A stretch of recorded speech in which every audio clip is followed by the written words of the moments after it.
বিষ্ণু বললেন খায়রুকুম মান তাআল্লামাল কুরআন ওয়া আল্লামা, তোমাদের মধ্য থেকে ওই ব্যক্তি আল্লাহর কাছে সবচাইতে বেশি সেরা যে নিজে কোরআন শিখে অন্যরে শিখায়া দেয়। আপনি কোরআন শিখলে আপনি সেরা, আবার আপনি যদি শিখায়া দেন তবেও আপনি সেরা।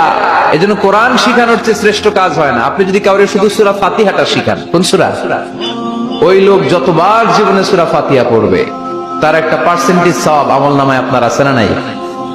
আবার ওই লোক যদি কাউরে এই সূরা ফাতিহাটা শিখায়, আবার যারে শিখালে যদি আবার আরেকজনরে শিখায়, এভাবে যত জনকে শিখাবে প্রত্যেকের সওয়াব থেকে একটা পার্সেন্টেজ সওয়াব আপনার আমলনামায় দিয়ে দিবে কে? এজন্য কোরআন শিখবো, শিখাবো, শিখবো, শিখাবো। যারা কোরআন জানি না, কোরআন জেনে মরবো, no excuse will be granted that day. সেদিন কোনো অজুহাত আল্লাহ গ্রহণ করবে না। সব পারো, কোরআন পারো না কেন? সবই তো